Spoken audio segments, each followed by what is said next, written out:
Tahun 536 Masehi, satu masa yang dicatat sebagai tahun terburuk dalam sejarah manusia. Matahari bersinar sangat redup, siang hari terasa seperti senja, salju turun di musim panas, tanaman gagal panen.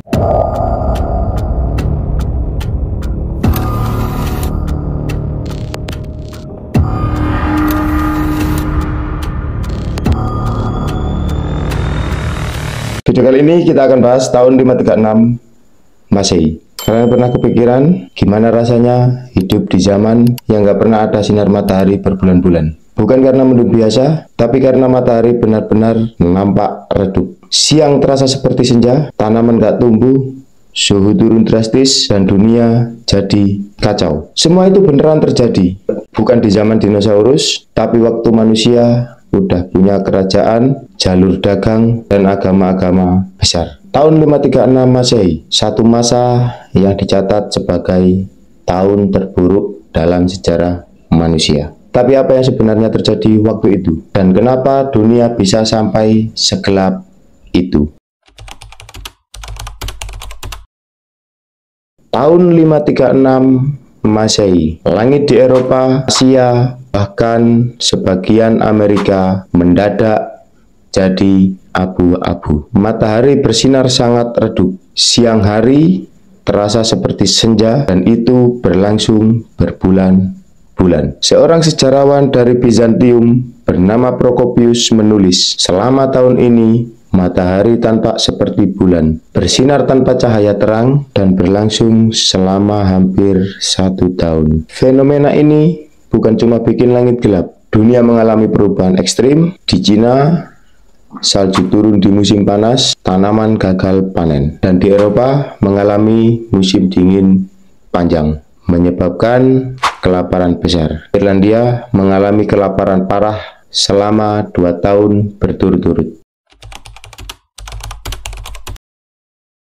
Selama ratusan tahun, semua orang bingung apa penyebabnya. Baru di abad ke-21, ilmuwan mulai menemukan jawaban dari es. Di Greenland dan Antartika, mereka mengebor lapisan es dan menemukan endapan sulfur yang sangat tinggi di tahun 536. Ini jadi petunjuk penting bahwa letusan gunung berapi besar terjadi. Abu dan debu vulkanik dari letusan ini masuk ke atmosfer atas, menyelimuti langit, dan memantulkan cahaya matahari. Hasilnya, suhu turun drastis, cuaca kacau, dan musim tanam rusak total. Ilmuwan memperkirakan letusan ini terjadi di daerah Islandia, Amerika Tengah, atau mungkin Asia Tenggara.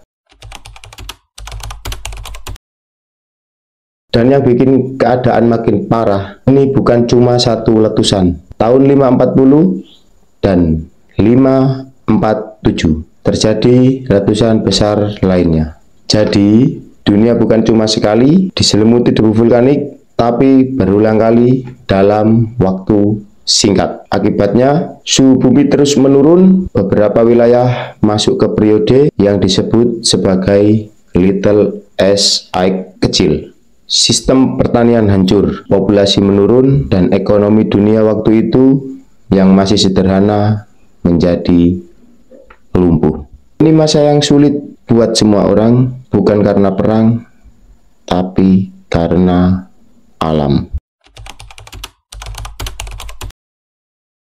Efek dari kegelapan tahun 536 terasa lama. Banyak kerajaan waktu itu mengalami krisis. Di Eropa, ini sering dianggap sebagai awal dari zaman kegelapan. Di Cina, dinasti Liang mengalami kemunduran karena kelaparan dan bencana alam. Di Timur Tengah, perubahan iklim memicu migrasi besar-besaran. Bahkan, hanya beberapa tahun kemudian, dunia mengalami wabah Justinian, salah satu wabah penyakit pertama yang tercatat membunuh puluhan juta orang. Walaupun penyebabnya berbeda, kondisi fisik manusia yang melemah karena kelaparan bisa jadi mempercepat penyebarannya. Tahun 536, mungkin tahun yang jarang kita dengar. tapi diam-diam ia meninggalkan bekas besar dalam sejarah umat manusia. Bukan karena perang atau invasi, tapi karena langit yang gelap dan alam yang menggila. Ini jadi pengingat bahwa perubahan kecil di alam bisa berdampak sangat besar pada hidup manusia. Untungnya teknologi sekarang jauh lebih canggih. Tapi pertanyaannya, kalau peristiwa seperti ini terjadi lagi, apakah kita siap? Dan semoga kejadian seperti ini tidak terjadi lagi. Terima kasih sudah menonton. Kalau kamu suka konten sejarah kayak gini, jangan lupa like dan subscribe, dan tulis di komentar, menurut kamu tahun apa yang paling menentukan dalam sejarah manusia. Sampai jumpa di video selanjutnya. Kalian semua